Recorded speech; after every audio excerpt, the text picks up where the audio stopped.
What I want to talk about tonight is really kind of a sad state of affairs. What's happening is that we have in our textbooks, and I actually bought a textbook that is pictured up there. It's a high school textbook, and it has a number of things that are called icons, and we'll go through what that means to teach the young people, the students, biology. And those icons are the teaching method that they use for some of the very basic and important principles of convincing people why evolution is true. So, unfortunately, what has happened over time, science marches on. They find new information, bring it to everybody's attention, experiments are done, and it contradicts the icons. But the problem is they don't go back and change the icons from the textbook. They just leave them in there perpetually, and they get over and over and over. So that's what I'm addressing tonight, and also trying to give a pep talk to everybody here and everybody that's watching on the videos that we need to get busy, and we need to be participants in our school systems and in our political systems and our churches, just everywhere. We need to be Christian activists. As always, this is our mission statement. It never changes. Exalt Jesus Christ is our first and most important principle. We teach the Bible. We equip you, the saints, here in the audience and at home, and also tell the world. So we want you to be apostles or disciples. Go out as a disciple and tell the world, as it says in Matthew 28:19-20. You know, that's the Great Commission. We're supposed to go to baptize people in the name of the Father, the Son, and the Holy Spirit, and teach them to observe everything that Jesus has commanded us. And that's what we're trying to do. So I just want to throw a little scripture out here. Genesis 1, first page of the Bible, it's telling how everything was created. The universe, matter, time, space, energy, everything. And in these verses, it's talking about how the sea creatures and the birds and also the land animals were made. And it says over and over, actually it repeats itself 10 times on the first page of your Bible, that it says they were made according to their kind. And we're going to find out what kind is here in a few minutes. And it doesn't correlate with evolution. It absolutely does not correlate with evolution.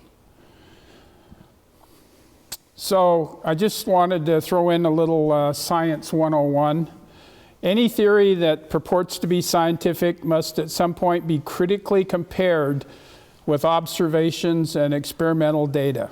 And the National Academy of Science writes, it's the nature of science to test and retest explanations against data and observations of the natural world. And down at the bottom, if there's a persistent conflict between theory and evidence, the theory must be modified or rejected. So that's science. If you have a theory, you have to test it. If you can test it in the lab, you can do that. If you have to test it because it's something that happened in the past, we have all this evidence that is available to us. We have to take that evidence like a crime scene investigation, put it together, because the eyewitness that we have is the eyewitness that wrote the Bible, and some people don't believe that. But people who believe in science believe this statement, and they'll say they agree. We'll test and see if they do. So it's important. I picked this out. I think it's real important to know if you're discussing this concept with somebody in the secular world, they will try to make it a discussion between science and faith. It's not. It's absolutely not. It's about science and science. So we're dealing with facts. If they want to talk about faith, then we should say, great, okay, let's put aside what we're talking about, and you can tell me your faith, and I'll tell you mine, and we can have that discussion. But if we're having discussion over complex physical matters, then we need to deal with science. And this is a quote from the author that whose book I'm using tonight. Science follows the evidence wherever it leads, but Darwinism does not. So present controversy over evolution is not a war between science and religion. It's primarily a war between Darwinism and evidence, and the evidence will win. And that's Jonathan Wells. So let me just identify what an icon is, and I can have the kids help me here. So icon is defined in the dictionary as a person or thing regarded as a representative symbol of something else. So the first one on the far left side, it says, I'm loving it. What's that a symbol of? McDonald's. The gentleman with the white hair and the goatee in the center, what does he represent? KFC. Kentucky Fried Chicken, finger licking good. The distinguished gentleman in the red, white, and blue is pointing at you, saying, I want you for the U.S. Army. And the last one is the bear with a soda in his hand around Christmas time. Coca-Cola. So immediately when you see those symbols, you think of the product. The companies spend billions of dollars. It's called advertising. But the people in this book, they use the same method. They put up these pictures that get burned into your mind, and it's really hard to get rid of, because the same way as the Colonel in the Kentucky Fried Chicken, finger licking good, it's hard to see his face without thinking of those words. So let me introduce Jonathan Wells. He's the author of this book. I have this book. It's called Icons of Evolution. It was written about 14, 15 years ago. They just had a 10-year anniversary a couple of years ago, and they re-brought it out in the second edition. If anybody wants to borrow it, I'd be happy to loan it. If anybody wants to buy it, I'll sell it at half price. But I'm happy to let it go out as a lending library. And there's a couple of people. One of the people that wrote in the leaf of the book was Professor Dean Kenyon, who was an eminent microbiologist, and he had his own theory of how life began, and he studied it, wrote a book on it, taught it in school at San Francisco State University for 15 years, and then he investigated it even further, and he decided that it was all wrong, so he renounced his own theory. That takes a lot of chutzpah. And he's now a creationist and working to spread the word about creation. Another person is Philip Johnson. He's a law professor at UC Berkeley. Jonathan Wells is a PhD microbiologist from UC Berkeley. And he has said it shows how devotion to ideology of Darwinism had led to textbooks which are full of misinformation. And Jonathan Wells, thank him very much. He's pointed that out. So let's get started. I just made a list captured from the book of 10 of the icons of evolution. And we'll cover most of them, hopefully, with the time allowed we have tonight. And if you don't see the one that's your favorite, I can lend you the book and you can do it at home. So, as I said at the beginning, the crux of the problem is the scientists discover information, they put it in the textbooks, they claim that those images and the data is correct, and it probably is. That's their thinking at the time they put that in the textbook. However, as they experiment further, or other people experiment in the same area, information that disproves or invalidates that first information comes out, but they don't remove it from the textbooks. They use the symbols because it becomes too complex And most of the information, or all of the information that's developed subsequently to the initial announcement, is usually counter to the original theory. So I'll go through a few, and I think you'll catch on to what's happening. So I'm giving you here, this is a reference list. Mike, if you could grab this, and if you want, you can take down, or we can make copies later. I don't know if we can make copies, but if you want to follow along with some of the videos or some of the items that I talk about, you can. This one is Origin of the Species book, published as a 150th anniversary edition of Charles Darwin's Origin of the Species. And it's put out by our friends at Living Waters, Mr. Ray Comfort. So he's published the whole book. If you want to read Origin of the Species, it's you know, it's wise to know what the other side is saying in detail. It's there free. It's an ebook. The whole thing's on the internet for free, with the introduction, a long introduction written by Ray Comfort. So I recommend that highly.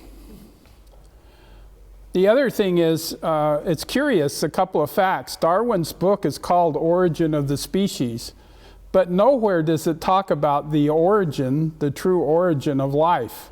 It assumes that you have life that somehow began, and he never had a clue of how that happened. And then it changes and diversifies in a slow process. So that's number one. The other kind of curious fact is Darwin only used the word evolution once in his book. So that sort of struck me as curious. So again, that's the same slide. So I wanted to let you know if there's any confusion about what is a kind. This is a page out of a college textbook, and it's annotating what the classification of animals are. And so in this example of this tree of the animal identification, the kingdom is Animalia. So it's an animal, and the other kingdom would be plants. So plants and animals. And then as you go down, it tells more specifics about this animal. The phylum is called Chordata, and that tells us that the animals have a backbone. So they're soft tissue on the outside and a backbone in the inside. They're mammalia. The class is mammalia, so they have their babies alive, give live birth to their babies. Then the order is carnivora. Means they eat meat, not plants.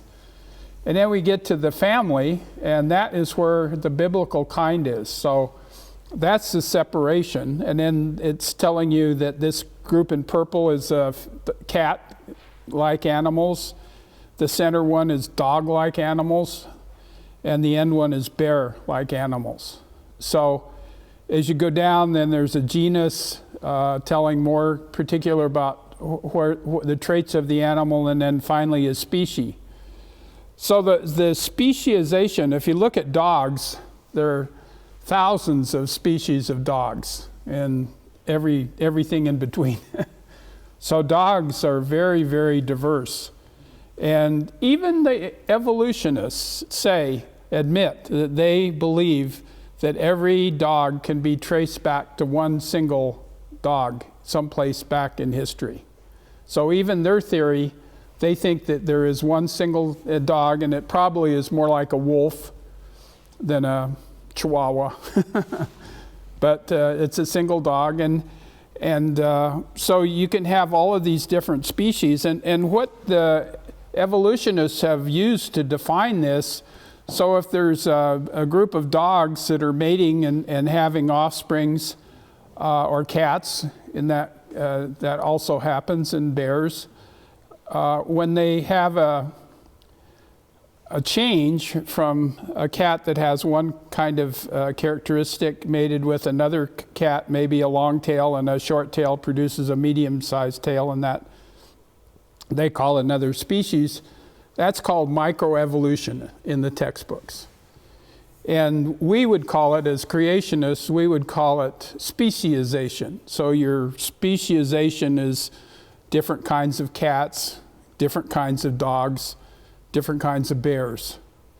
So but they call that microevolution. And then they want you to believe, we see that every place. There's no one in creation science or any other kind of scientist that I know says that that doesn't happen. We observe it in your house pet. But then they want you to believe that, nope, too fast. Bob, what is phylum? Phylum. Phylum.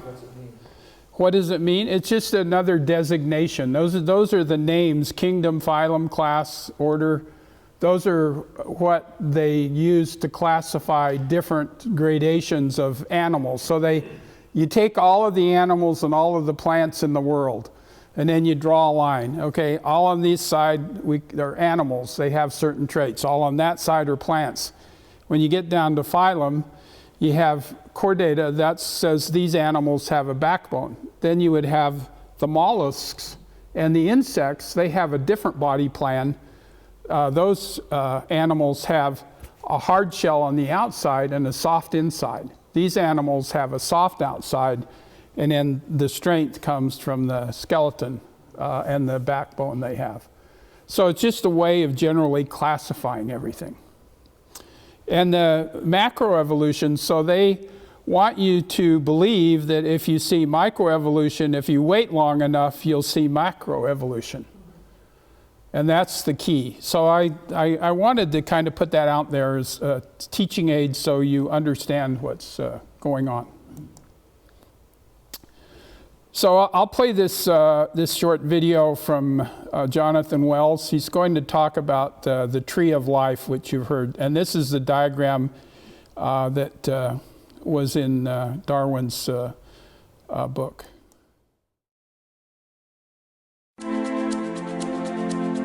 The second icon of evolution I wrote about is Darwin's tree of life, which is actually the heart of his theory. The only illustration he put in the Origin of Species was this branching tree pattern that supposedly shows how all living things descended with modification from a common ancestor at the root. Some of the evidence Darwin cited for his tree of life was the fossil record. Supposedly, if his theory were correct, if we look at the fossil record, we would see, first of all, a common ancestor and then these multiple branches coming off with, as Darwin put it himself, innumerable transitional steps in between. Because in Darwin's theory, a species gives birth to, or an organism gives birth to another organism very much like it, and only over many thousands or millions of generations do the differences appear that then result in new species and new classes and orders and so on. Well, Darwin himself knew that the fossil record did not fit that picture. He knew, for example, about the relatively sudden appearance of the major forms of animals in the Cambrian, a geological period known as the Cambrian. We now call those major forms phyla. For example, we are in one phylum, that is a phylum that includes animals with internal skeletons and soft bodies. Another phylum would be the crustaceans, or the insects, which have an external skeleton and a soft internal body. There are the starfish, there's various worm phyla, there's the mollusks that include clams and octopuses. And all of these phyla have fundamentally different body plans. In Darwin's theory, the first original ancestor would have been one of these, perhaps, one phylum. And the big differences that we now see in the different phyla would have emerged only after millions of generations. And yet, what we see in the fossil record is the major animal phyla appear at about the same time in the Cambrian explosion, what's now called the Cambrian explosion. Darwin thought the problem could be explained away by the incompleteness of the fossil record. Earlier forms had existed, they had to exist according to his theory, but they were too soft or too small to be fossilized, and so we cannot find them. But since Darwin's time, fossil hunters have found lots of fossils below the Cambrian. They're very small, soft-bodied. Some of them are bacteria that go back billions of years. So the idea that the fossils below the Cambrian, earlier than the Cambrian, have disappeared is simply false. We have found them. So the fossil record now shows that up to, from about the origin of life, up to just before the Cambrian, we have single-celled organisms, very small. And then in a relatively short period of time, we get the major animal forms. I'm not talking about all the animals. Mammals weren't there, for example, but vertebrates were there, animals with backbones, right there in the Cambrian explosion. The suddenness can be illustrated perhaps by thinking of a football field. If you were to start at one end of a football field and walk toward the other, and the football field represents the entire history of life, you'd walk 25 yards, the first line is the origin of life. The first 25 yards, small single-celled organisms. The next 25, same thing. The next 25, same thing. You've gone 75 yards, and all you have are small single-celled organisms. And then somewhere around, I think it's the 84-yard line, in the space of a single stride, the major animal forms appear. And those major forms, for the most part, are with us today. This is not a branching tree pattern, as Darwin's theory demands. This is more like a lawn than a tree. Darwin hoped that with future fossil hunting, either the transitional forms that he postulated would be found, or it would become absolutely clear that the fossil record was destroyed before the Cambrian. And both of these have turned out to be false. The transitional forms are not there, and the fossil record before the Cambrian is not all that bad. So in terms of fossils, Darwin's theory does not fit the evidence.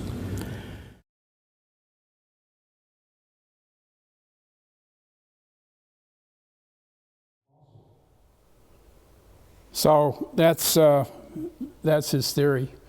And I wanted to show this. This is sometimes, it's a cartoon showing what would be called the fossil record. And the idea is that as time went by and animals were on the earth, they would die, and then they would be covered over by material, by dirt and other material that got compacted, and then the offsprings of those animals that he had evolved, then they would die and leave their fossils, and on and on and on, all the way up to the top where the guy's picking up fossils with his Ford Dooley there.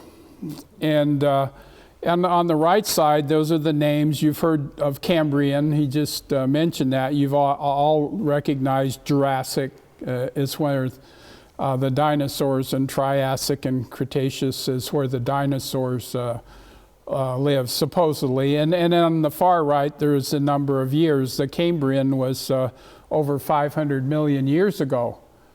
But what you find when you look at that, and the explanation is you evolve from simple to complex. The animals in the Cambrian were anything but simple animals. There were animals like the trilobite that had eyes that were even more complex if you had to look at it as a human eye. They had eyes with thousands of lenses like a fly. They had the different abilities. They had a hard shell like a hermit crab. So, you know,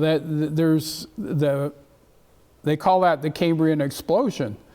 And on one of the videos, they speak about if you considered time from starting where first life, this is an evolutionist theory, if you start where the first creature, this living creature was formed, and you analyze, you make an analogy to a football field, you would walk from the goal line, that would be 2.5 million years ago, and you would walk 25 yards, and you'd still have bacteria, 50 yards, some maybe more complex bacteria, maybe multiple celled animals, 75 yards, and you're still dealing maybe with some worms that have very simple structures.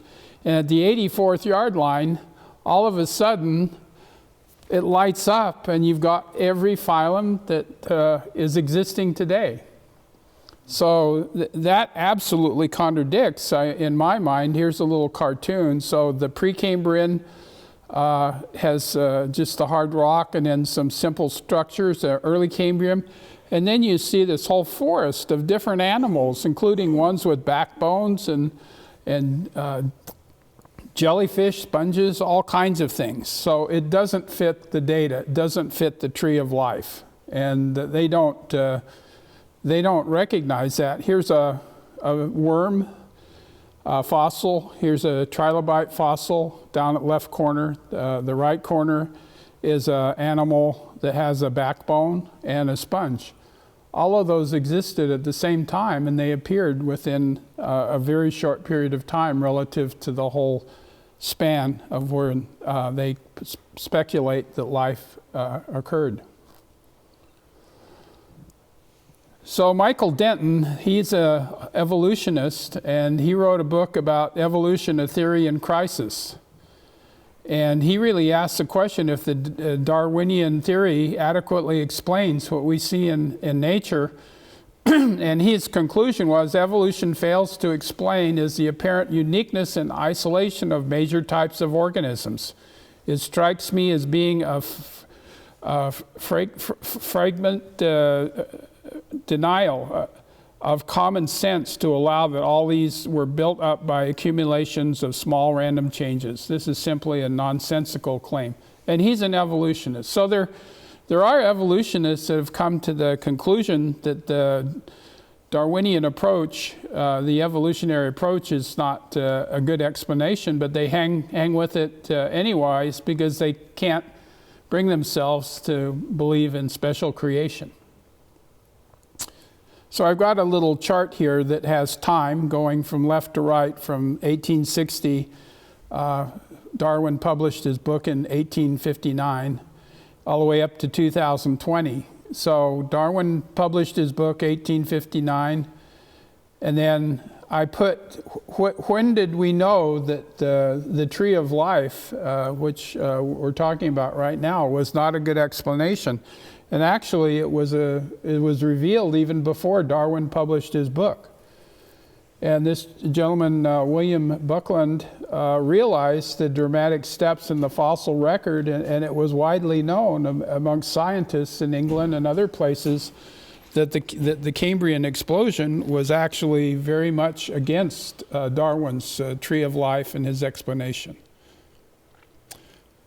But over on the right, 2020, still in the textbooks. No sudden appearance of complex body plans mystified Darwin and the scientists in his day, and continues to pose a severe challenge today to the modern theory of evolution. So then let's move to first life. So there needed to be an explanation of how first life was created. Since Darwin didn't discuss that in his book, people were searching feverishly to find a solution. And previously, in the 1800s, there were really two theories. One was the theory of special creation, and the other was called spontaneous generation. And spontaneous generation was the observation if you went to a mud puddle, or say there was a rainstorm that came through and there was a mud puddle that was created that was kind of deep, and then you went back a couple of days later, you would see little bugs crawling around in the muddy water, and people said, aha, those bugs just sprang to life from the nourishment that was the muddy water. Or if you took a piece of meat and you threw it out for the dogs to eat, and they didn't eat all the meat, and then you went back a couple of days later, you would have maggots or something crawling on the meat. So they thought the maggots came out of the meat, not that they were there in the grass or there were eggs laid by flies as the flies landed on the meat. So that was totally destroyed in 1864 by Louis Pasteur, who was studying fermentation in wine. And through a number of very clever experiments, he took a liquid that had he had a material that had nutrients in it, and what he did is he boiled it so that he killed all of the living creatures, the bacteria and germs and everything that were in the material. And then one flask he would seal so nothing could come in, and the other flask he left open to the air, and flies or whatever landed on the edge of the flask, and eggs dropped into the material, and soon you had critters growing in the material that was open to the air. But in the experiment where he had it covered, nothing grew. Or he took a piece of meat, put it in a laboratory jar, put a piece of cheesecloth over it that would allow the air to come in but not any insects, and the meat that had the cheesecloth had no life, and the meat that had the open to the air had life crawling all over it. So we've heard this many times, that Pasteur, his empirical result, that life only comes from life. And that's what we're told over and over, and it was accepted. But that had to be overturned if there was going to be first life from just materialistic causes of chemicals and energy.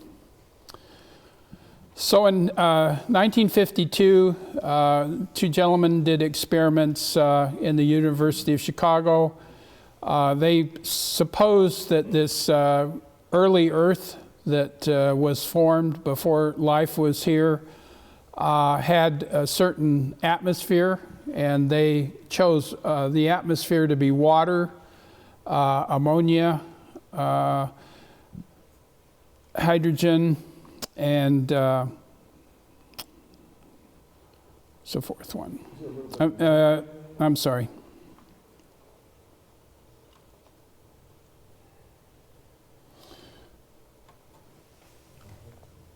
And CH4.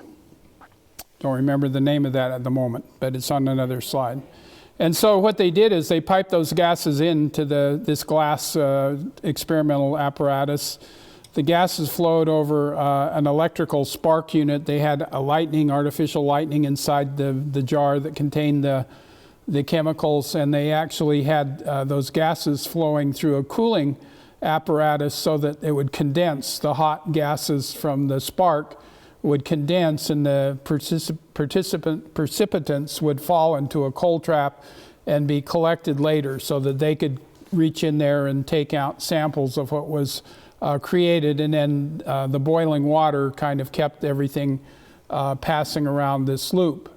And after a week or so, the water at the bottom turned red and then turned black, and so they stopped the experiment and pulled out what was created, and they found a tar-like substance. It was described as a black tarish-like substance, but when they analyzed that with different techniques they had at their disposal, they found 5 amino acids. CH4 is methane.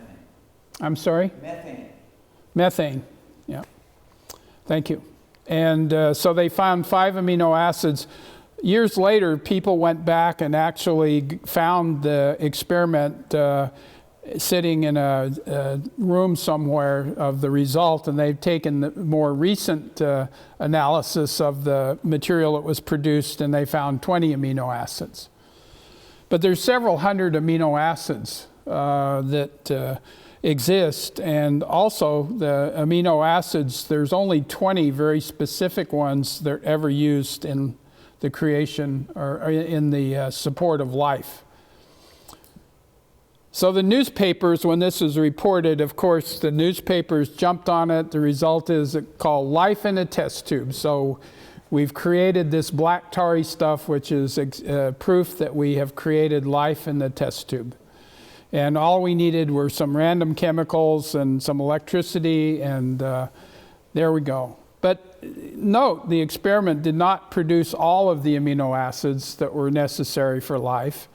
And also, it didn't produce any more complex molecules, organic molecules like proteins.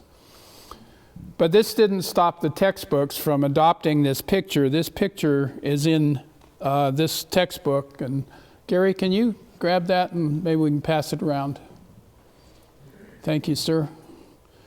I put pieces of paper so you don't have to look through the whole book.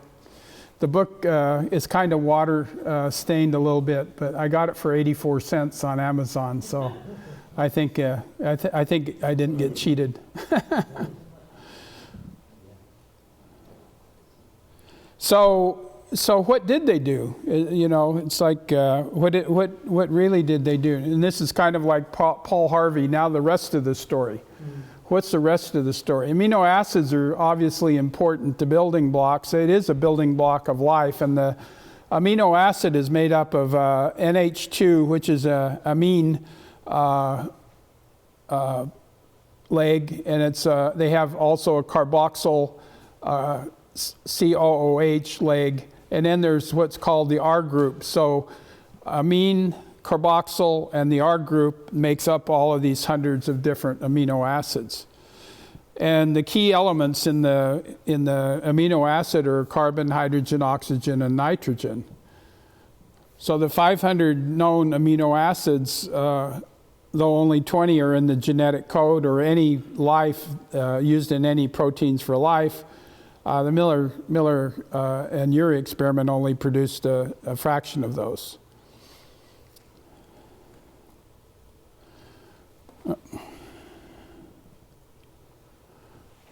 So let me list the problems that I could find for the Miller-Urey experiment. First, we've already said they've only produced a fraction of the amino acids required for life. Eventually, people in NASA and other organizations, because they're exploring outer space and finding out what gases and how they form on different planets, and we have a pretty good spectrum of what the gases are throughout the planetary system. They said those gases that Miller and Urey proposed were not the right gases. So they think that the primitive atmosphere consisted of carbon dioxide, nitrogen, and water. That's what the latest best estimate of what the early Earth's atmosphere was. And if you use those gases in the experimental apparatus that Miller and Urey have, you don't produce any amino acids, zero. And without ammonia, it's impossible to synthesize any amino acid. So that was the number 2 reason. Third reason, they used a cold trap. So the cold trap actually was very clever, but it was designed by a human because they knew if the reactant of the electricity in these gases were able to flow back and go through the system again, anything that was created, organic chemicals, would be torn apart. So you'd be building them and then tearing them apart. So they cold trapped them, pulled them out from the gaseous stage to a solid stage on the wall of the apparatus. And so that saved them from going through the next leg of the experiment, which would have wiped them out. And then the most important thing is they excluded oxygen, which, that oxidizes, it kills, you're told to get your antioxidants, you want to preserve your body. So organic chemistry and ozone and things like that, it tears apart the organic molecules. So if there was oxygen, that doesn't make sense. So that's why last 20 years or so, the people who are telling us about first life say that life was made at the bottom of the ocean, coming out of a heated vent from a underground volcano that is spewing out this black tarry material into the ocean, so that you never see oxygen. The creations are supposed to float around in the ocean, which has its own killing effect, but they don't mention that. But they don't want the life that's generated, this first little single-cell creature, to see oxygen or it's dead. And then another problem is, we talked about this in the past, actually these organic molecules have handedness. So that means the way the chemicals are laid out with the amine and the carboxyl and the R all connected together with the hydrogen and the carbon, they either form a right-handed or a left-handed kind of structure. And as it turns out, all life only uses left-handed amino acids. And the Miller-Urey experiment produced equal numbers of left and right-handed amino acids. And it turns out that sugars that are used are only right-handed. So on the DNA double helix, one leg is a phosphorus and one leg is a sugar. The sugar is all right-handed, and then the amino acids, which form the stair steps in this double helix, wound up, those are all left-handed. So that experiment doesn't correlate with that. And of course, there's no proteins that were created. And some proteins have over 25,000 amino acids. And I did kind of a little thought experiment. Maybe I was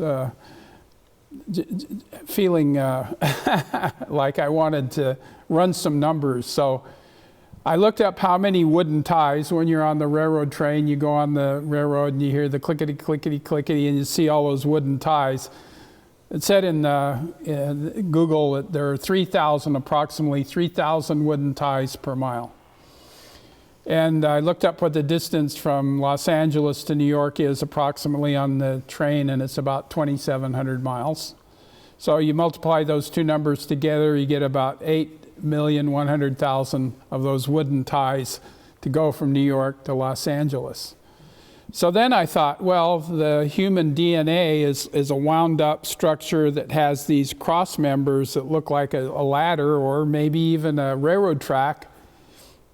And if you flatten that out and you counted all of the ties, all of the cross members, those are the amino acids, you would have 3.2 billion for a human being. That's a lot of amino acids. And what that would do is, if you compared that to the thought I had of the trip between New York and Los Angeles, you'd have to go 40 times back and forth to have as many ties as you have amino acids in the DNA of a human. And they all have to be in the right sequence. So each one of the ties has one of 4 letters, and each group of those 4 letters have to be in the right sequence, or the train falls off the track. So you kind of see, I just wanted to frame how far away from life. That's only the very, very beginning of the cell. The cell has so much more complexity, but just making a single DNA would be outrageously impossible. So let me have Jonathan say a few words about the icon of the Miller-Urey experiment. The first icon of evolution I wrote about was the Miller-Urey experiment from 1953. Darwin himself actually didn't talk much about the origin of life. His theory began with the first living cell and went from there on. But he Darwin hinted at the origin of life in what he called one little pond. In the 1930s, various people came up with an idea that life began on the early Earth when lightning created organic molecules in the atmosphere, which then dissolved in the ocean to form what they called a primordial soup.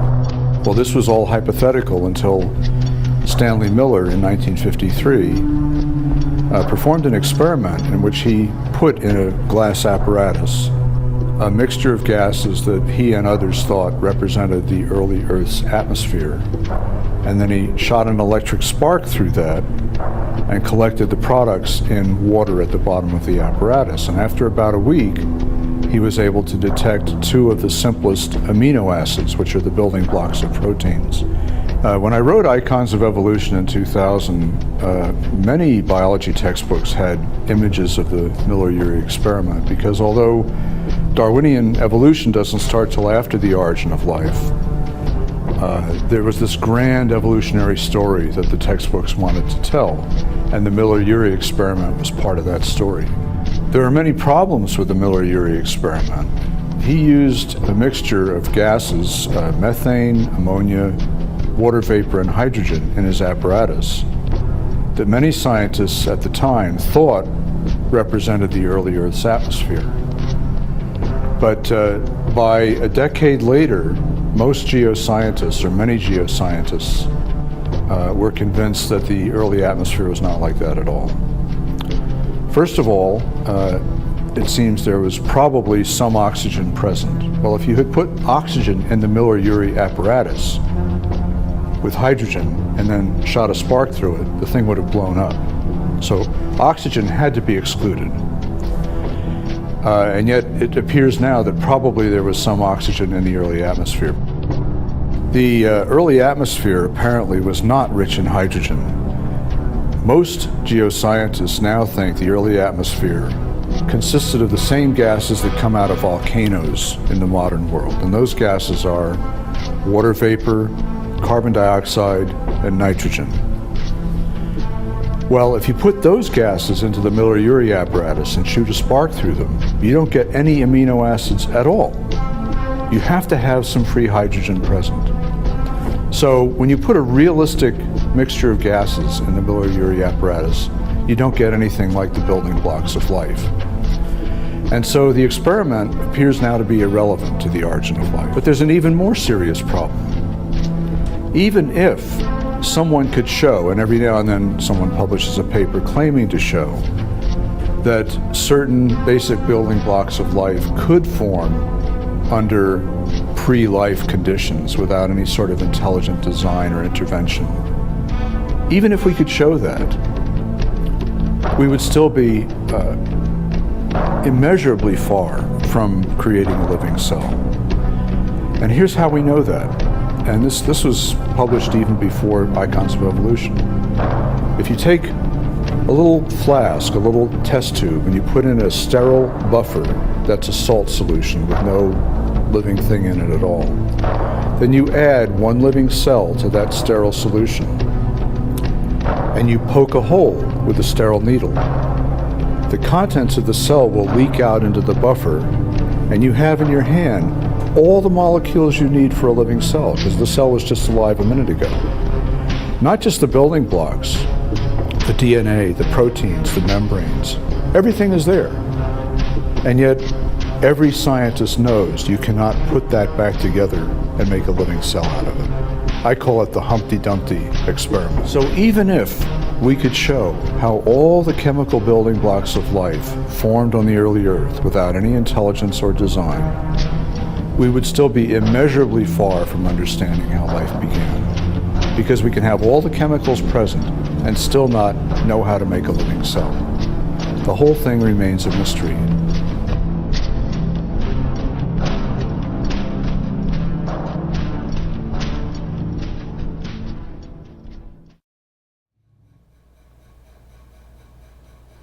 Okay, so the Miller-Urey experiment was 1952. By 1980, the experiment was basically invalidated because they believed the gas mixture was totally different and would not produce any amino acids. It's still in the textbook today. I believe it's in the textbook that's being passed around. And even Harold Urey and Stanley Miller made the following confession on the subject. All of us who study the origin of life find that the more we look into it, the more we feel it is too complex to have evolved anywhere. We all believe as an article of faith that life evolved from dead matter on this planet. It is just that it's too complex, it's so great. It's hard for us to imagine that it did.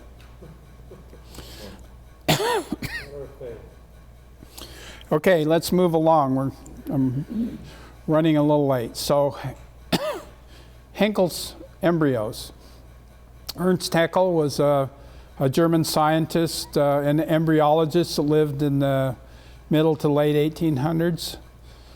He published a series of drawings of 8 vertebrate embryos: fish, chicken, pig, human.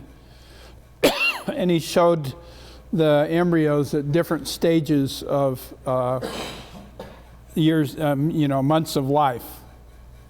And so he claimed that all of the early embryos for all of those different animals looked the same, and that because they looked the same, that meant that they must have been very similar in the past, and he called that recapitulation. And he actually used this as the main proof of his theory, because fossil record was not supporting his theory. So he used this drawing from Henkel to prove it. But unfortunately, his colleagues who were embryologists in the same university actually confronted him with it. And years later, there was a very in-depth article done by a gentleman named Michael Richards and published in 1997. They knew, by 1900, they knew that the embryology that Henkel did was wrong. But this guy, Richards, did a bang-up job of just destroying it, because he took photographs, and you compare what the photograph is, and like the second one, the salamander and the fish don't look anything like what Henkel drew. And when Henkel was confronted by his colleagues, another embryologist, a famous embryologist of the time, well, he blamed his illustrator. He said the person that he hired to illustrate his book was the one that made the mistake, and he was taken in by the drawings. But they asked for the name of the illustrator, and he couldn't come up with one, and so finally they found out that he was the illustrator of the book himself. So it's totally reputed. And on this one, also Stephen Gould, who is a arch evolutionist. You know, he appears in a lot of YouTube, I'd say a large number of YouTube videos touting evolution. He says Henkel's drawings, despite their noted inaccuracy, enter into the most impenetrable and permanent of all quasi-scientific literature, the standard student textbook on biology. Once ensconced in textbooks, misinformation becomes cocooned and effectively permanent. So even though we've known for over 100 years that those drawings are wrong, and in 1997 they were absolutely demolished, they still appear in textbooks. And that textbook doesn't have Henkel's drawings, but they have somebody else's drawings of Henkel's drawings. So that's one way of getting around it. So here's Henkel's embryos, published in 1874. By 1900, or 1880 to 1900, I think they're absolutely disproven. He was shamed and driven out of his professorship, but they're still in the textbooks. Were Henkel's drawings systematically, fraudulently, or just wishful deductions? Whatever the case, there was a demand for Henkel's materialism and even explicitly anti-Christian and anti-Jewish polemic. The legacy was embraced as a heuristic principle that did not stop embryos or recapitulation. Ernst Henkel was a Darwin demagogue, and scientific community was guilty of recycling his fabrication. The self-connecting process of science inquiry may work for trivial details, but it is all too accepted of a paradigm supporting mistakes. Science often strains out the gnat and swallows the camel. Reminds me of, pull the plank out of your eye before you go and remove the cinder from your brother's. I think I'll skip over that one. So the next one is several purported support of Darwin's evolutionary theory. And how many have heard of the peppered moths as being a reason to believe evolution? And Darwin's finches, the birds on the Galapagos Islands. So those things are icons. There's also a number of experiments we'll talk about briefly, so let me pull out. Those are the peppered moths. The story is the population of moths were gyrating between the light-colored ones and the dark-colored ones, and the hypothesis was that the moths, before the Industrial Revolution, the light-colored moths were more camouflaged on the light trees that existed around London, and the dark moths were eaten by the predator birds because they were easily seen. And then after the Industrial Revolution, with all the soot and dirt that was gathering on the trees, then the dark moth was more camouflaged and the light moth was eaten by predators. The only problem is when they studied this in real depth in the 1980s, they found out the moths don't land on the tree bark. Only 4%. They had a enclosed area and they had cameras and they recorded where the moths landed. And 96% of the time the moth landed on the leaf or on a branch or something, and only 4% it landed on the tree trunk. And they found out when they went back to some of the scientists that had taken these pictures and used them in pushing evolution, they admitted that they actually either pinned or glued dead moths to the tree trunk in order to take the pictures.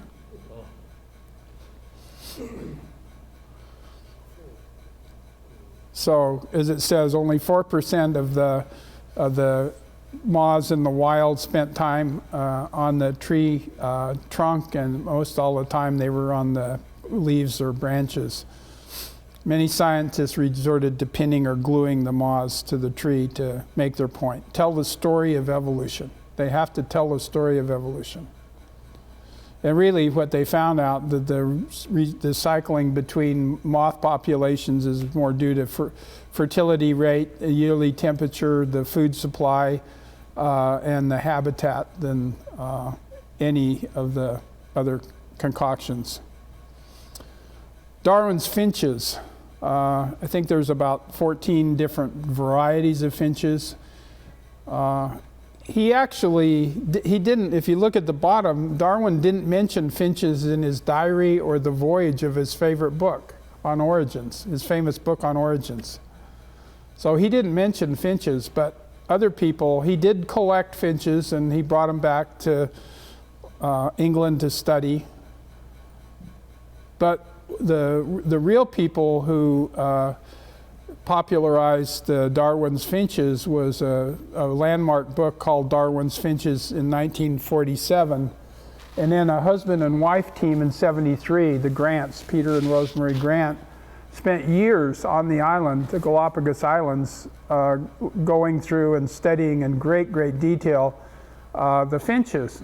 And they have they have very carefully measured bird beak sizes. What the theory was, if I can go back to that, you see that on the left you have some birds with very robust and stout beaks, and on the right you have some birds with very thin and weak beaks. And so what the Grants found was that when they had a drought, then there were fewer seeds that were the tender, delicious small seeds that the birds with small beaks could eat, and only the birds with a heavy, robust beak could eat them. And so there was a decrease in the population of the thin-beaked birds and an increase in the population of the thick-beaked birds.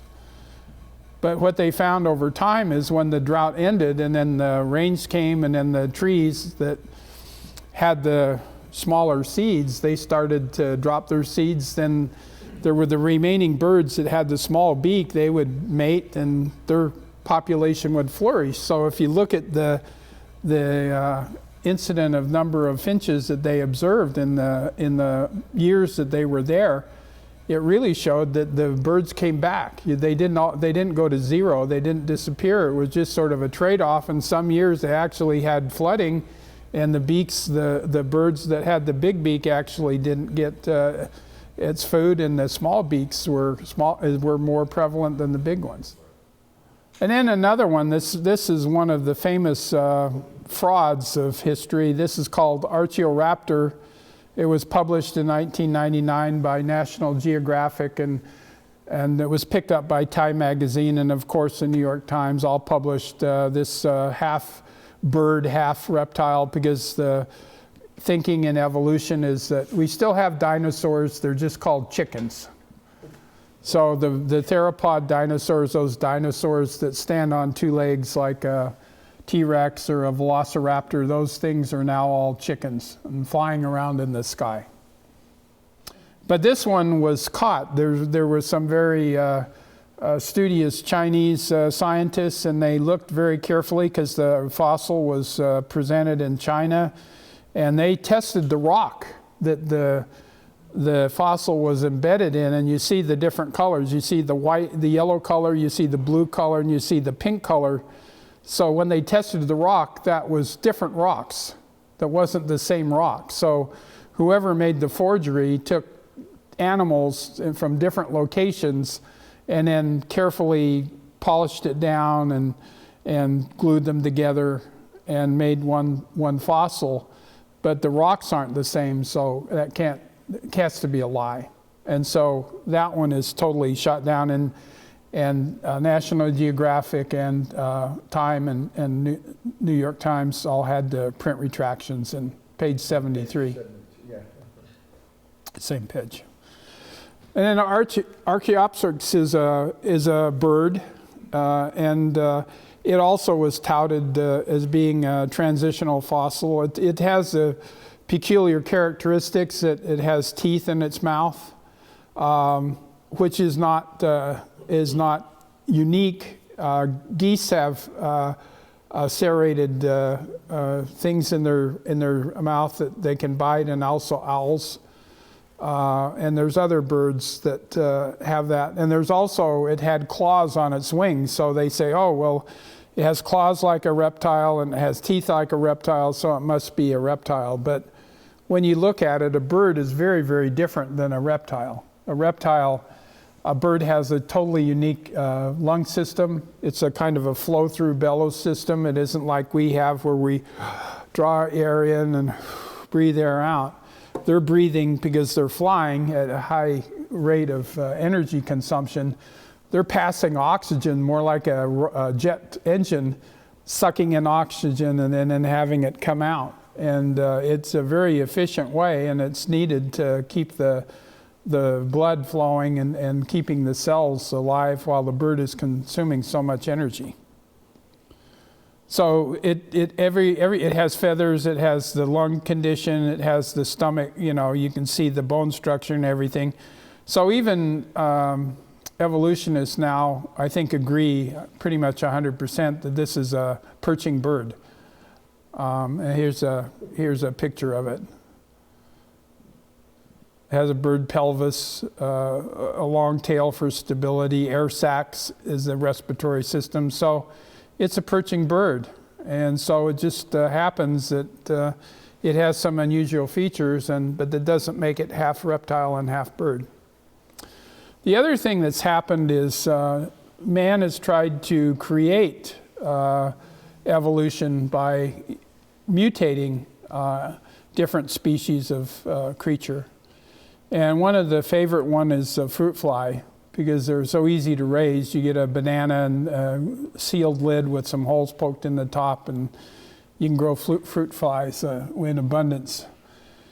And the fruit fly is kind of a strange little critter. It has two wings, but if you can't see it here, but coming out from its body, it has two little appendages which are like the jet planes that they're making now with thrust vectoring, where those wings are used for stability, but the wings are just teeny tiny and they're not connected to any muscle. So when they mutate this fruit fly with X-rays or gamma rays or whatever, then they can produce that second set of tiny little appendages grow to be the full size of a wing.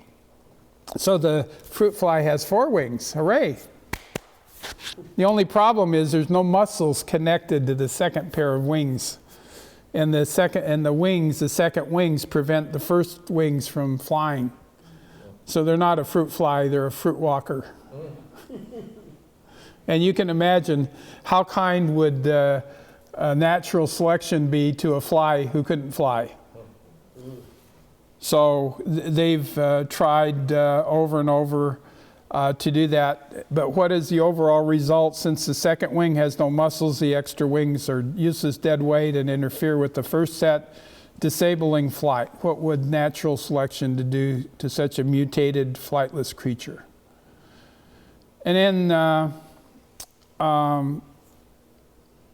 the scientists have tried to tell us that mutation is a mechanism that underlies microevolution, and it can be extrapolated to the macroevolution. And it does, it just is, they've worked on bacteria, and we have antibiotic-resistant bacteria.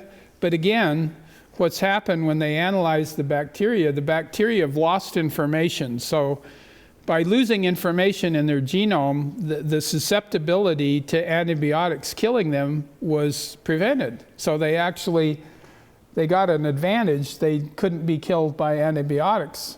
But they also died.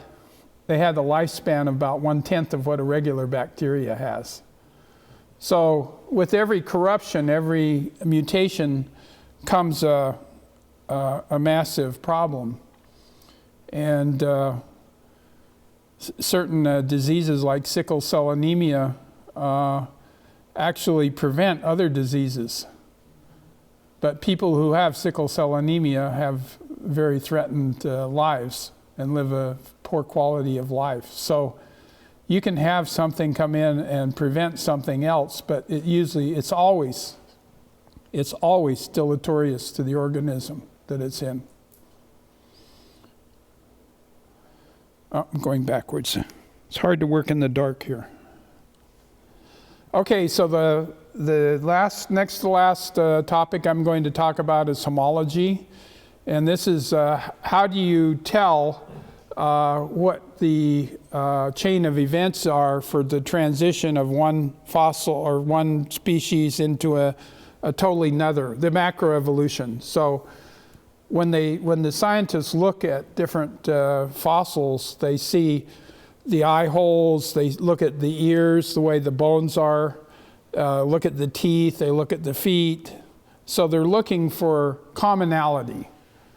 And it's interesting to see that the hand of a human being and the foot of a dog, the part of the bird leg, and a whale flipper all have common bones. The wrist and the bones in the arm between the wrist and the elbow are very similar.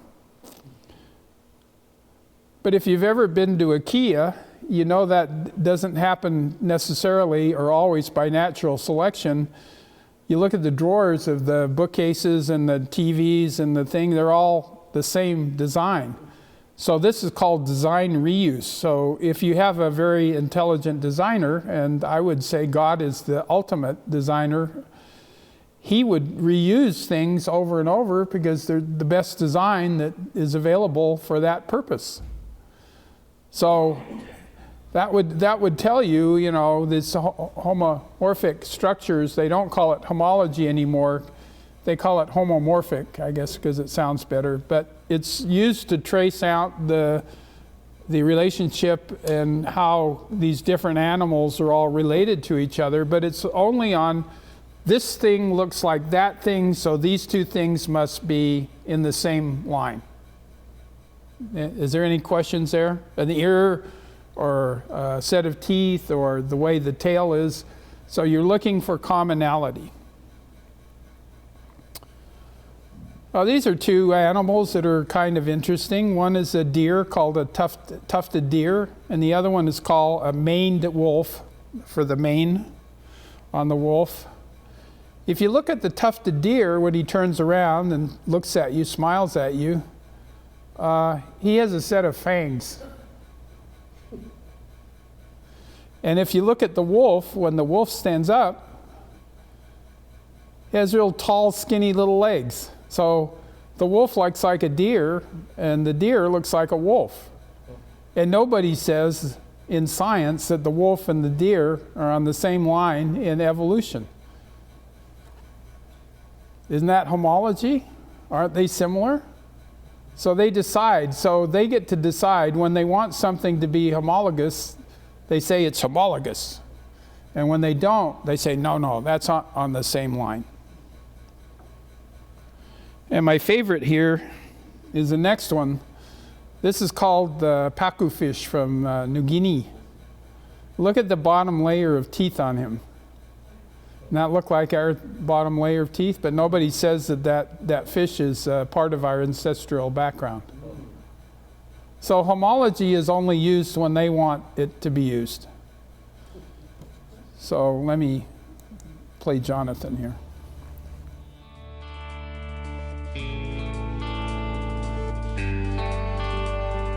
The third icon of evolution that I wrote about is homology in vertebrate limbs.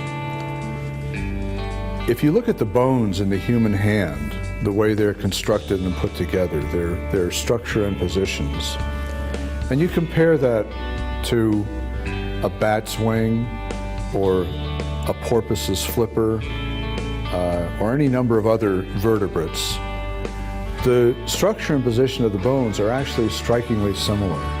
You can sort of match them up one for one. And this was recognized before Darwin by pre-Darwinian biologists and called homology. It's different from another sort of similarity called analogy, which is that, say, between a bat's wing and a butterfly's wing.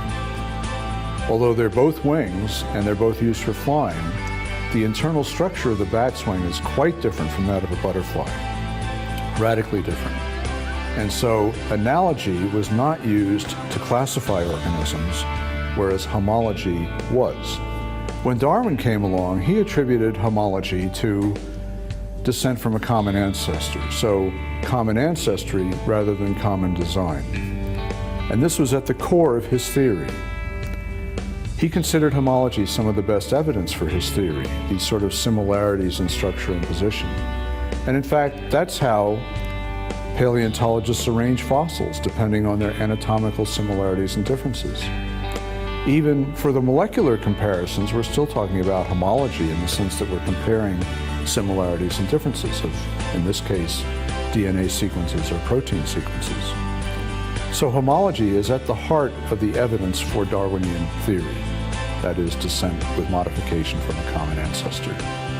One problem with the reliance on homology as evidence for Darwin's theory is that we have some things that appear to be homologous, but which we know or we believe do not come from a common ancestor. For example, the human eye and the eye of an octopus are actually quite similar.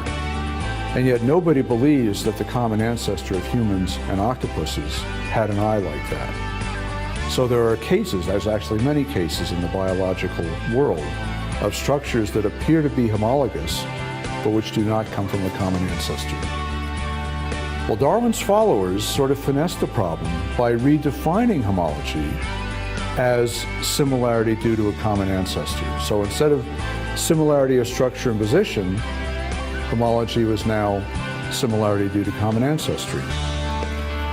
The problem with that move is that if you define homology in terms of common ancestry, you cannot then turn around and say that it's evidence for common ancestry, because that's circular reasoning. In effect, you're saying homology is due to common ancestry, which is due to common ancestry. So logically speaking, once you define homology in terms of common ancestry, you cannot use it as evidence for common ancestry. Although I wrote icons 10 years ago, it took many biologists a long time to realize this, but recently, Richard Dawkins, an outspoken defender of Darwinism, in his book, The Greatest Show on Earth, recognized this problem, that you cannot use a word that's defined in terms of common ancestry as evidence for common ancestry. So Dawkins' solution is to use another word, homeomorphic. So we don't talk about homology now, we talk about homeomorphism. Well, it's a nice try, but it doesn't really solve the problem. The problem is still, how do you use similarities and differences to show common ancestry as opposed to common design? As I pointed out in Icons of Evolution, the problem of using homology to infer common ancestry was illustrated by, unwittingly in this case, by Ohio State biologist Tim Berra in a book he wrote to defend Darwinism against its critics. And what Berra did was he used a series of pictures of Corvette automobiles, 54 model I think it was, 55 and so on. And he argued that by comparing the similarities in these automobiles, it's possible to know beyond a reasonable doubt that this is descent with modification. The problem with that is that everybody knows Corvette automobiles were designed by engineers. They were not products of biological descent with modification. So what Berra unwittingly proved with his drawing is that a mere succession of similarities is not evidence for common ancestry. It could be evidence for common design. So what I wrote about homology 10 years ago in Icons of Evolution is still true. You can compare similarities and differences, anatomical, molecular, whatever. You cannot distinguish between common ancestry and common design without a mechanism. And the more we know about homology, the clearer it is that we do not have a mechanism to explain it. And so the problem that I posed in 2000 is still with us.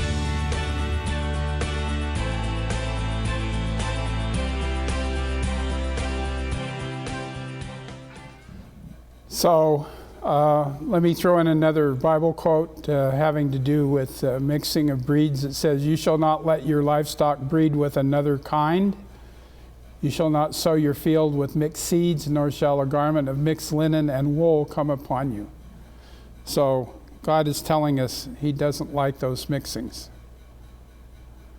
So let me touch on whale evolution as I wrap up. This one is a statement that was published in Nature, a very prestigious technical journal. The origin of the whales is one of the best documented examples of macroevolution, change in vertebrates. That was published in 2004. And this is from the UC Berkeley. I pulled the UC Berkeley because I like to pick on them. I did that yesterday. So that's a screenshot of the evolution of a whale from a land animal. Remember, whales are mammals, so it's a land animal, it's a mammal, and then slowly it somehow goes back into the ocean, and through transition after transition, it becomes a whale.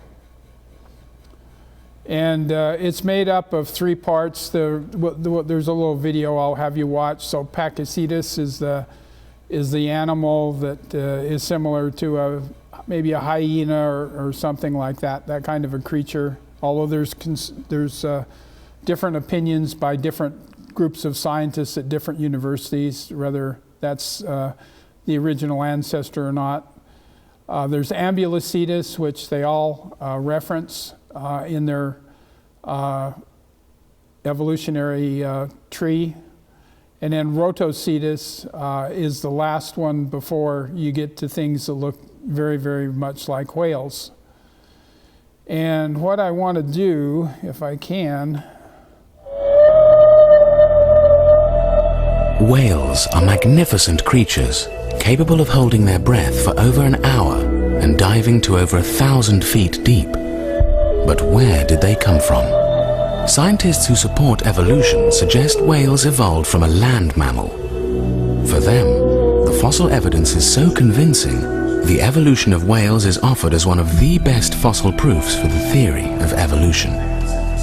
However, scientists who oppose evolution argue that this fossil evidence is unreliable. Darwin thought that whales might have evolved from bears. In The Origin of Species, he wrote, "In North America, the black bear was seen swimming for hours with widely open mouth, thus catching, like a whale, insects in the water. I can see no difficulty in a race of bears being rendered, by natural selection, more and more aquatic in their structure and habits, with larger and larger mouths, till a creature was produced as monstrous as a whale."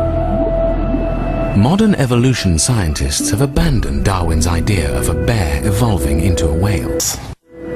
Scientists at the University of Michigan suggest whales evolved from this cat-like animal because of the similarities in the teeth, while scientists at the California Academy of Sciences believe this hyena-like animal evolved into a whale because its teeth are similar to some extinct whales. Biologists in Japan suggest whales evolved from a hippopotamus-like animal based on similarities in the DNA. Detractors of the theory ask, if whale evolution is so clear, and if the fossil record is so abundant, why can't evolution scientists agree upon which land mammal changed into a whale? There is great excitement in the scientific community over the discovery of a few important missing links between a land mammal and modern whales. But what's good about these particular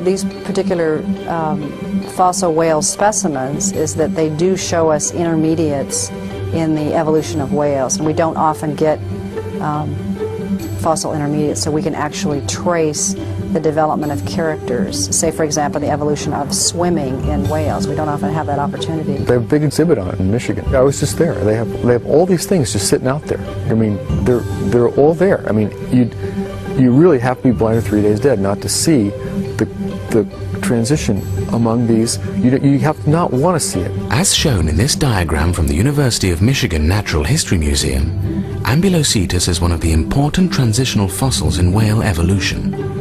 It is thought by some to be a walking whale. Just in the last 5 or 10 years, we've had some remarkable discoveries of fossil whales. And in fact, there have been discoveries that have indicated that fossil whales had feet and actually walked on the land. Frankly, I don't know why they could call that creature a whale. I have never seen a walking whale, and I've never seen a pig that flies. And they suggested some of these creatures were intermediate. Frankly, I just don't believe it. They believe that because they want to believe it. Recently, some evolution scientists have backed off the assertion that Ambulocetus was an ancestor of modern whales because its eyes are high up on the head, like an alligator's eyes, quite dissimilar from whales and land mammals. Ambulocetus may be on a slight sideline, and we think that mostly because it's very strange. It has its eyes raised up on top of its head in a very strange way, and it's unusually large for an early whale. But mostly the eyes up on the top of the head seems like an unusual specialization. Maybe it's not on the main line. Evolution scientists claim the most spectacular intermediate fossil in whale evolution is Rhodocetus, an animal with 4 legs, a whale's tail called a fluke, and flippers. It would swim using its widened tail fluke like a modern whale, but it had 4 legs like a land mammal. A perfect transitional fossil between land mammals and aquatic mammals, just as Darwin predicted. The fossil whale that appears a little bit later is Rhodocetus, and this animal had large tail vertebrae that indicate there were lots of room for muscle attachment. So here we see the beginning of the type of locomotion that's characteristic of the modern whale, using just the tail flukes for propulsion and not using the hind limbs. We have a complete modern whale type structure in Rhodocetus.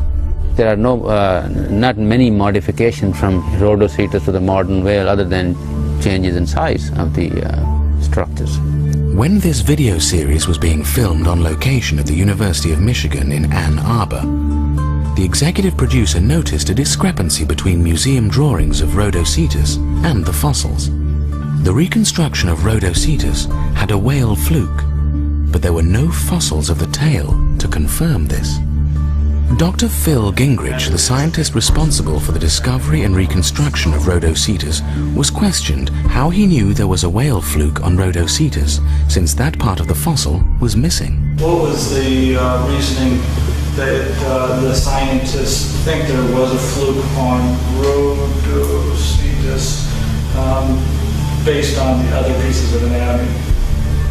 Well, I told you we don't have the tail in Rhodocetus, so we don't know for sure whether it had a ball vertebra indicating a fluke or not. So I speculated it might have had a fluke. Scientist Gingrich also acknowledged that the flippers were drawn on the diagram without these fossils. Now, he does not believe this animal had flippers. Again, his answer was surprising, since the museum diagrams had flippers on Rhodocetus. Now, since then, we've found the forelimbs, the hands, and the front arm, the arms, in other words, of Rhodocetus. And we understand that it doesn't have the kind of arms that can be spread out like flippers are on a whale. And if you don't have flippers, I don't think you can have a fluke tail and really powered swimming. And so I now doubt that Rhodocetus would have had a fluke tail. Many experts consider whales to be the best fossil evidence for evolution, but are unaware of these discrepancies. Opponents of evolution contend that whale evolution is nothing more than hopeful supposition. If museum diagrams are redrawn and corrected for various discrepancies, opponents argue that whale evolution is non-existent. In trying to understand the evolution of whales and dolphins from four-legged terrestrial carnivores, the first thing you have to keep in mind is that chance plays a tremendous role in this. Scientists who oppose evolution suggest that changing one animal into another by accidental mutations is preposterous.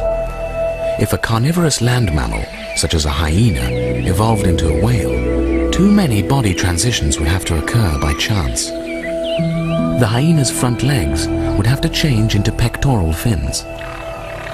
Its back legs would have to disappear. Its nostrils would have to move to the top of its head and form a blowhole. The hyena would have to develop a dorsal fin by accident. Its bony tail would have to change into a cartilaginous fluke. The hyena's hair would have to nearly disappear and be replaced by blubber. Its body would have to increase to 80,000 pounds, and its external ears would have to disappear and change for high-pressure diving. Each of these new traits would require at least one new structural protein. Each protein would in turn necessitate adding 300 letters of DNA to the genetic blueprint in the proper sequence. This would be equivalent to a blindfolded toddler typing several pages of meaningful paragraphs into a completed book, or to a person throwing a die thousands of times in a row, and each time it came up as 3. Given these improbable odds of evolution occurring through accidental mutations, some scientists are now questioning the theory of evolution. So what was going on in the rest of the video is that this guy, his name is Phil Gingrich. He's the guy who actually discovered the fossils. He works at University of Michigan, and this is the picture, this screenshot that I chose was his explanation. And he's being grilled by a guy who's an evolutionist, but he didn't, or a creationist, Dr. Werner, who didn't really tell him that he was a creationist. He was just asking probing questions. The Columbo, that really, something doesn't make sense here, you know. And so Phil Gingrich admitted that this Ambulocetus has its eyes on the top of its head. And then they had this other animal called Rhodocetus that is drawn in with a tail that looks like a whale's tail, and flippers that have fins, webbed feet. And he admitted when they looked at the remains, the bones that they had, they didn't have the structure. There's a ball-like structure in the tail of all whales, and the Rhodocetus would have had that same ball-type structure if it had a tail that went up and down. If you think about alligators, and you think about cats and dogs and other things, they wag their tail from side to side. But if you see a whale, that tail is going up and down. So the joint in the animal wasn't there, and when confronted with that, he said he speculated that it had it. He speculated that it had it. And then they asked him about the flippers on the front feet, and he admitted that they found additional fossils after they found the first one, and those toes, they didn't have the feet from the first animal. The other ones didn't have webbed feet.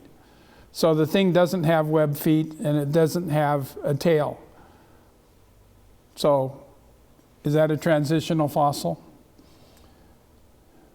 So Mr. Gingrich, he has no flippers and doesn't have the tail section, so he's just making up the whale's tail there. And they were confronted in 2009 by Dr. Werner and his team, and He admitted it was a fake on the video. You can, it's on the reference. That's why I printed those references, so you can go look at it yourself.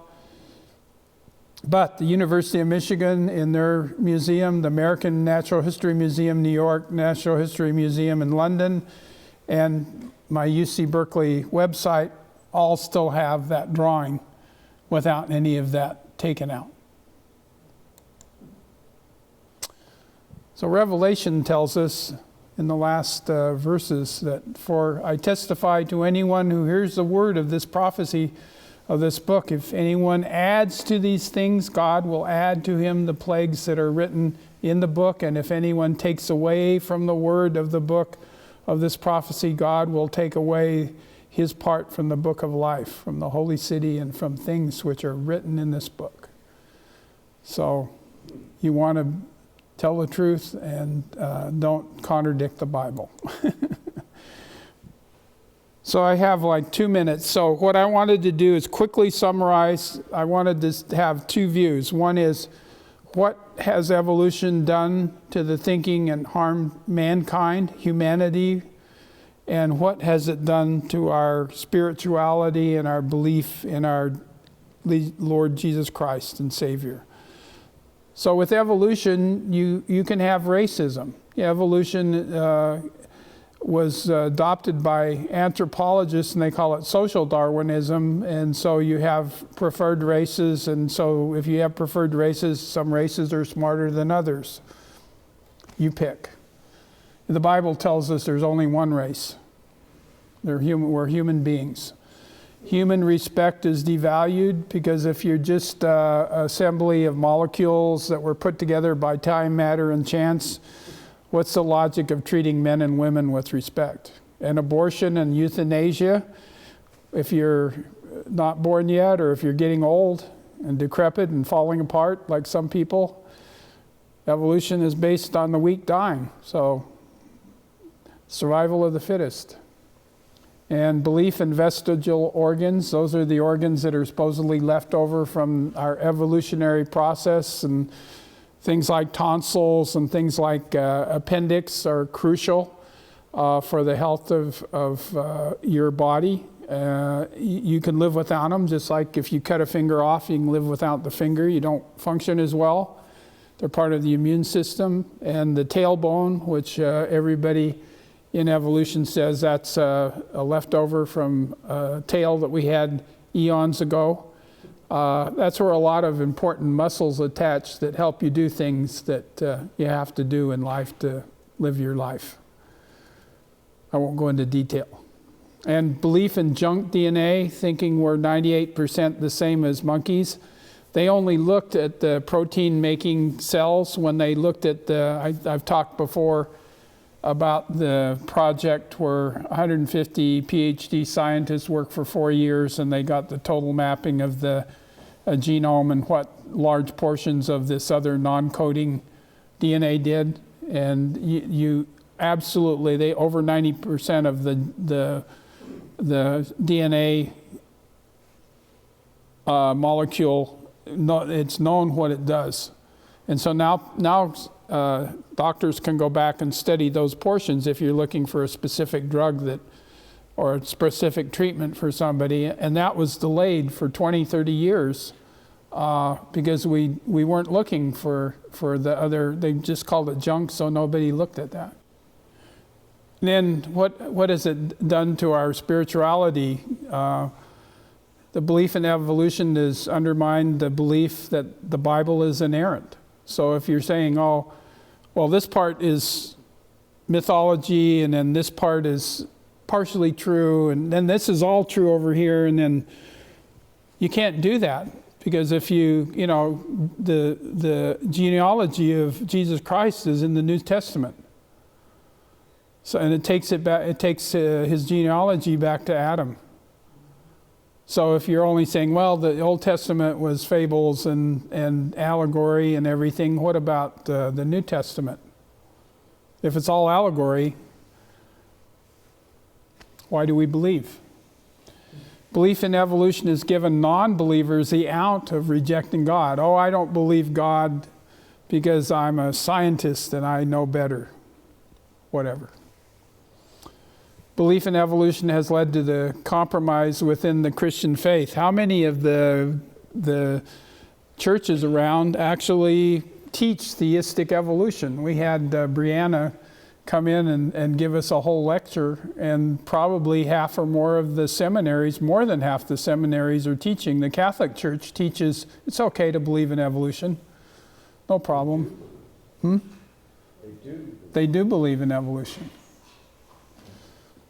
And then finally, it drives young people away from the church. When the kids start to have doubts when they're in middle school, that every study says this by all of the different creation groups. Middle school, you start to have disbeliefs. High school, more disbeliefs. You're still at home, so you may still be going to church with your family. Once you go to college, you're on your own. You're surrounded, unless you're going to a Christian college, you're surrounded by evolution, and it's pounded down your throat 24/7.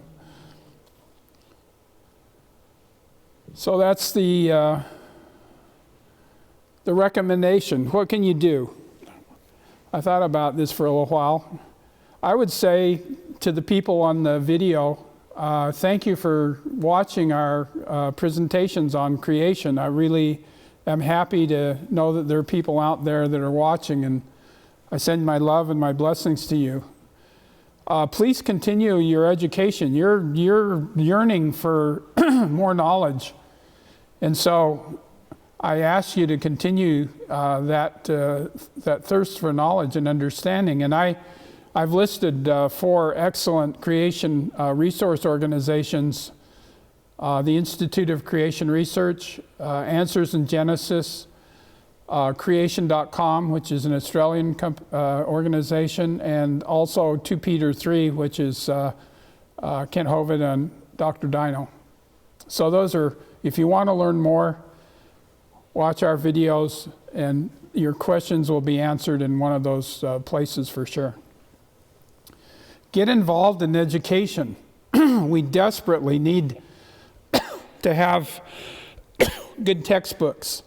We have to have good teachers who are allowed to teach what they know is an important topic. If you're only presenting, science is not just presenting one side of the topic. If you go in and they only teach you one side of the topic and don't give you any alternative, well, it could be this or it could be that. If everything's just decided and you're supposed to just pour it in your brain, that's not thinking. That doesn't teach you how to think. It teaches you how to memorize. So I'm working, and I encourage other people to work with the school board. They're going to be buying textbooks in the next year or so. And so I volunteered, and anybody else that wants to volunteer that has a scientific or has any kind of a background that has to do with education, or even if you're just a concerned citizen, let's get together and become activists and try to help the kids reclaim their lives and their education. The people doing homeschool are going to be light years ahead of the rest of the people that go through the educational system, because they're not exposed to all of these different side issues and actually bad things that are being taught in school, starting with evolution and then with child sexuality that they're teaching. And my belief is that the mother and father are the ones that are by far better off teaching their kids sexuality than any teacher, any administrator, any governor of the state of any state. That's our job.